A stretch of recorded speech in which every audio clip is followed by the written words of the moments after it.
Hello दोस्तों, ये हमारा इन्वायरमेंट का रिवीजन सीरीज़ का दूसरा पार्ट है।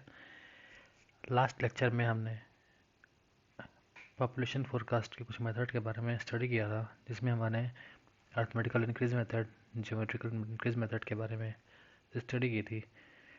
अर्थमेटिकल इंक्रीज मेथड जो है वो जो है ओल्ड या सैचुरेटेड सिटीज़ के लिए है, जिसमें ऑलरेडी ग्रोथ हो चुका है, जबकि जो हमारा ज्योमेट्रिकल इंक्रीज मेथड है उसमें जो इंक्रीज ऑफ पॉपुलेशन जो होता है या वो बहुत ही तेज़ी से होता है, रैपिडली ग्रोथ सिटीज़ के लिए है, उसके लिए हम ज्योमेट्रिकल इंक्रीज मेथड का यूज़ करते हैं। थर्ड, इस सीरीज़ में जो थर्ड है वो हमारा है इंक्रीमेंटल इंक्रीज मेथड, जिसको हम IIM बोलते हैं। IIM ये ऐसे शहरों के लिए है जिसमें जो rate of change of population है वो वेरी हो रहा है, वहाँ पे हम इसको यूज़ करते हैं। और सेकेंडली जो हम कहाँ यूज़ करते हैं, जहाँ पे टाइप ऑफ सिटी अननोन हो, वहाँ पे हम इसको यूज़ करते हैं। इसका जो फार्मूला होता है ये होता है Pn is equal to P0 plus NX bar plus N into N plus 1 divide by 2 Y bar. अब इसमें हर एक टर्म जो है वो अपनी अपनी उसके अलग टर्म है। इसमें जो हमारा X बार है वो हमारा average increase of population, average increase of population पर डिकेड है, एंड जो हमारा Y बार है वो हमारा है एवरेज इंक्रीमेंटल इंक्रीज। ये हमारा दो चीज़ है।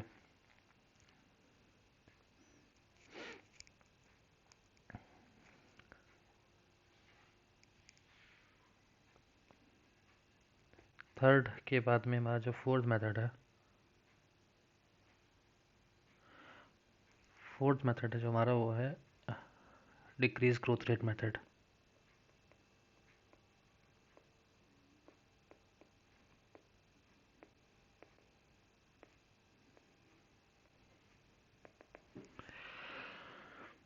इसमें क्या होता है कि जो हमारा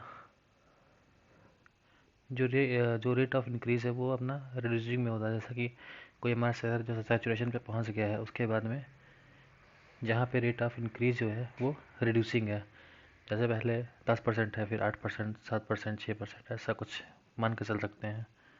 तो यहाँ पे इसका फार्मूला जो है ये Pn is equal to P0 1 plus R0 minus T bar upon 100 into 1 plus R0 minus 2D bar upon 100 and so on. इस तरह से हमारा ये चलता रहता है। यहाँ पे R0 जो चीज़ है वो क्या है, ये है growth rate of last known decade, और जो D बार है हमारा ये है average decrease in growth rate. ये दोनों हमारा परसेंटेज में आएगा, ये हमारा परसेंटेज में जाएगा, ये हमारा परसेंटेज में आएगा।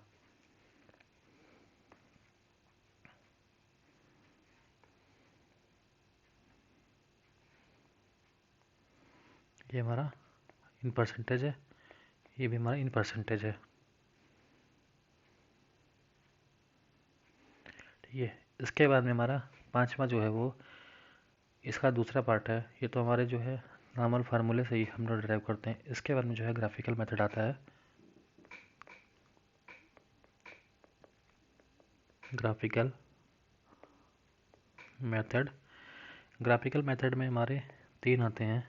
एक होता है सिंपल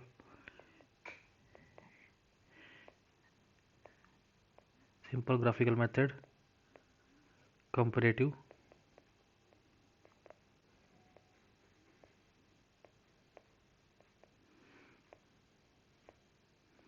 और थर्ड जो है लॉजिस्टिक कर्व।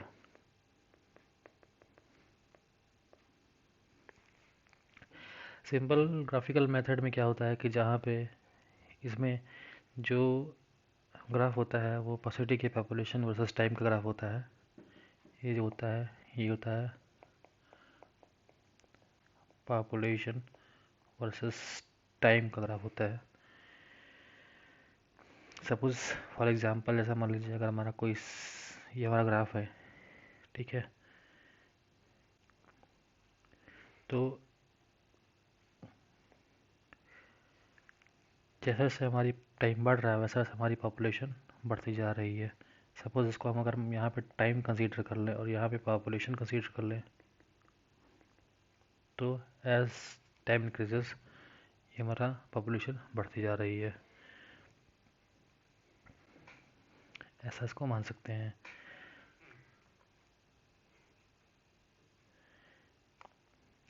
उसके बाद में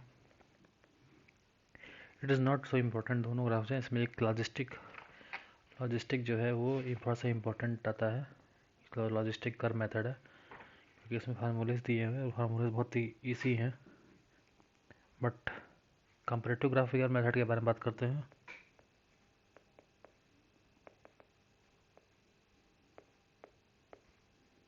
graphical method, comparative graphical method में क्या होता है कि ये जो है जो पॉपुलेशन फोरकास्ट के हिसाब से ये इसको अज्यूम करते हैं कि जो है सिटी कंसिडर करते हैं। और जैसे हमारी पॉपुलेशन फोरकास्ट है उसके बेस पे हम एजम्पशन मानते हैं कि जो सिटी है वो under the consideration will develop some same as the selected similar city in the past. जैसा कि इसमें क्या होता है कि जिस सिटी का हमको पॉपुलेशन फोरकास्ट करना होता है उसको हम किसी दूसरे सिटी से कंपेयर करते हैं और कंपेयर करके हम अनुमान लगाते हैं कि जो है इसका एवरेज कितना होगा। इसमें इसीलिए इसका नाम है कंपैरेटिव, क्योंकि इसमें दो जो प्रीवियसली ऑलरेडी डेवलप सिटी हो चुकी है उसके ग्राफ से इसको कंपेयर किया जाता है। ये जो है ये बहुत ही लॉजिकल होता है और प्रिसाइज भी होता है। इसमें जो रिज़ल्ट मिलता है वो प्रिसाइज मिलता है। ये लॉजिकल मेथड है और इसमें जो प्रिसाइज है। थर्ड जो हमारे लॉजिस्टिक का मेथड है थोड़ा सा इम्पोर्टेंट मेथड है। सी जो है लॉजिस्टिक कर्व मेथड। इसमें क्या होता है, इसमें कोई हम एक मान लेते हैं सैचुरेशन पॉपुलेशन, ठीक है, और इसके कुछ फार्मूलेज दिए हुए हैं कि इसका जो population in time T at time T it is given by p is equal to ps upon 1 plus m log inverse nt, ठीक है। या इसको एक ये है, या इसको ये भी कह सकते हैं कि p is equal to P S 1 plus M A की पावर में nt, ये भी बोल सकते हैं इसको। तो फार्मूले हैं। अब इसमें m कौन सा टर्म है, n क्या है, ps क्या है, इन सब का फार्मूला है। जो हमारा PS है, ये हमारा है सैचुरेशन पॉपुलेशन।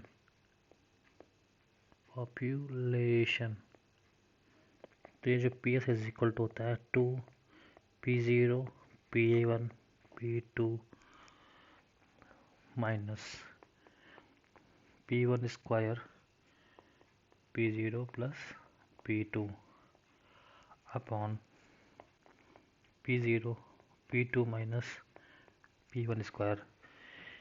अब इसमें P0 P1 P2 क्या है? P1 जो है वो पॉपुलेशन एट टाइम T1 है, P2 जो है पॉपुलेशन एट टाइम T2 है, P जो है वो पॉपुलेशन एट टाइम T है, और सैचुरेशन जो है हमारा जो सैचुरेट पॉपुलेशन पहुंच जाता है सैचुरेशन लेवल पे जो पॉपुलेशन है वो है। तो पहले हम इसमें सैचुरेशन पॉपुलेशन निकालेंगे, उस सैचुरेशन पॉपुलेशन की मदद से हम इसको पॉपुलेशन इसका डराइव करेंगे कि इस टाइम पे क्या होगा। इसमें जो m होता है, m इज इक्वल टू होता है saturation population minus initial population upon initial population. ये होता है n, और n की जो वैल्यू होती है ये होती है 1/T1 log E P0 PS minus P1 upon P1 PS minus P0। देखिए इतना आसान है। यहाँ पे P0 है, इसको याद कर लीजिए, उसका उल्टा अपोजिट कर दीजिए, मतलब इन दोनों के आपस में रिप्लेस कर दीजिए, अपने आप आ जाएगा formula 1/T1 P0 PS minus P1 upon P1 PS minus P0। ये हमारा हो गया n का फार्मूला। अब इसको डराइव करके इसको हम इस P वाले फार्मूले रख देंगे, तो ये हमारा इसका आंसर आ जाएगा। तो यहाँ तक ये हमारा पहला चैप्टर ख़त्म होता है। इसके बाद में हम सेकंड चैप्टर की ओर बढ़ेंगे। सेकंड चैप्टर जो हमारा है, ये हमारा सोर्स ऑफ वाटर है एंड इट्स कन्वीनियंस है, या हम क्वालिटी पैरामीटर ऑफ वाटर पढ़ सकते हैं। ऐसा बोलेंगे तो क्वालिटी पैरामीटर ऑफ वाटर ही पढ़ सकते हैं, बट सबसे पहले सोर्स ऑफ वाटर के बारे में पढ़ते हैं।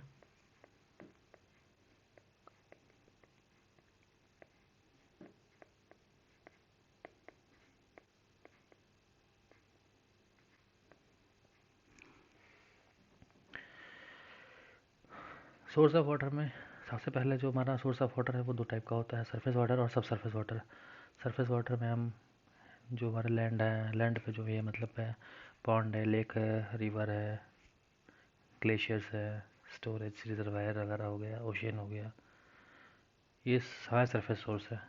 जो सब सरफेस सोर्स है वो अंडरग्राउंड है, स्प्रिंग हो गया, वेल हो गया, ट्यूबवेल हो गया, ये सारे हमारे सब सरफेस में आते हैं। उसके बाद में जो इम्पोर्टेंट है वो मैं बात करूँगा अंडरग्राउंड वाटर में।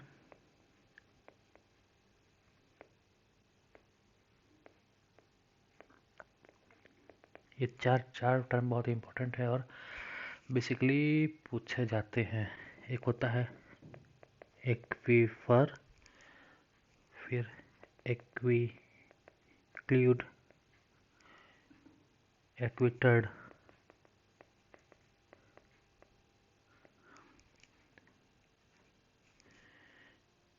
एक्विटर्ड हो गया, उसके बाद में एक्वीफ्यूज। ये चार टर्म है। एक्वीफर तो आपको लोगों को पता ही होगा क्या होता है। ये जो होता है एक्वीफर होता है, ये पोरस होता है एंड परमेबल होता है। मतलब इसमें से हम पानी निकाल सकते हैं। इसमें सैंड एंड ग्रेवल होता है, तो इसमें से हम पानी निकाल सकते हैं एक्वीफर। जैसा कि हम लोग जो बोरिंग करते हैं नॉर्मल घरों में या बोरवेल करते हैं, वो एक्वीफर वगैरह में से करते हैं, ताकि मतलब ऐसा पानी की यील्ड मिलती है इसमें। एक्वीक्लीड जो होता है, इसमें जो ये पोरस तो होता है बट परमेबल नहीं होता है, नेग्लिजिबल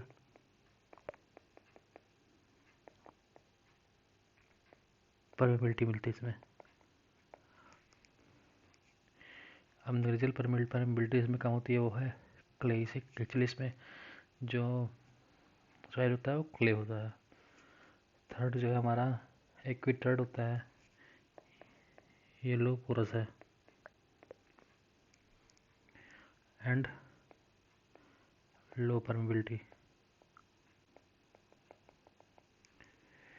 ये है सिल्टी, क्ले मान सकते हैं इसको। और जो एक्वीफ्यूज है, एक्वीफ्यूज मतलब ये होगा कि जो है नॉन पोरस एंड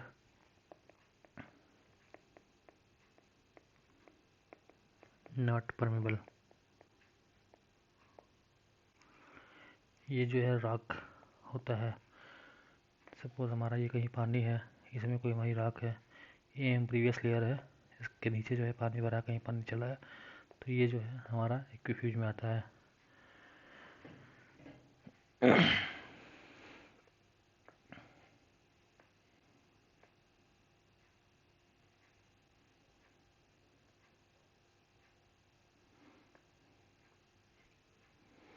ये थोड़ा सा इम्पोर्टेंट है, इसको याद रखिएगा। ये क्वेश्चन पूछ भी रखा है इन लोगों ने पहले। उसके बाद में डार्सीज लॉ है, सीपेज वेलोसिटी है, वो सब तो सॉइल में आप पढ़ लिए होंगे। परमेबिलिटी है, परमेबिलिटी भी है, फिर कोएफिशिएंट ऑफ परकोलेशन है, ये सब चीज़ें हैं। एक इम्पोर्टेंट कॉन्सेप्ट है जो उसको बोलते हैं ट्रांसमिसिबिलिटी।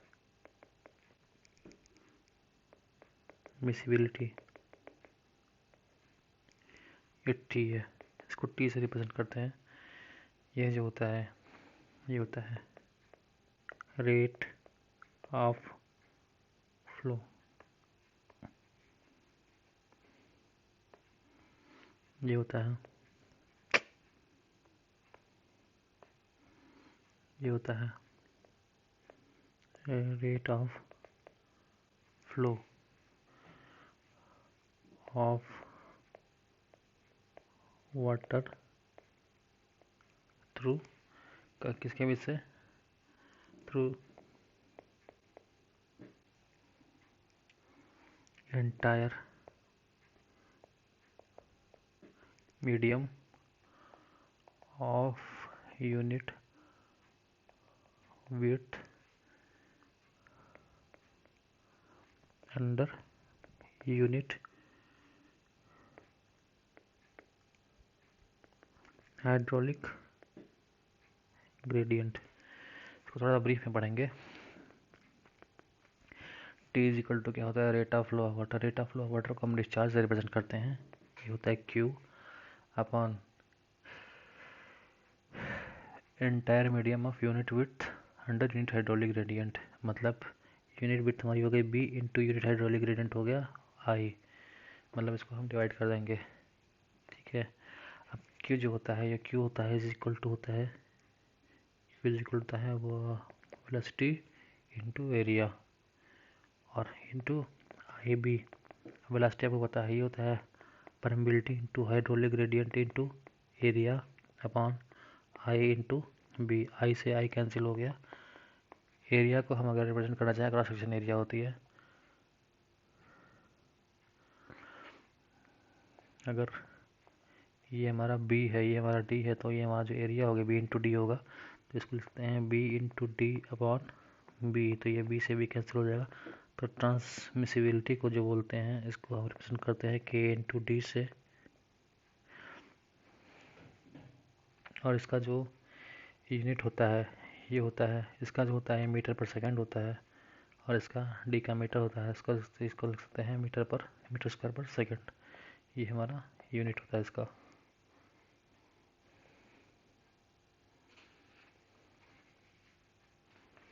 उसके बाद में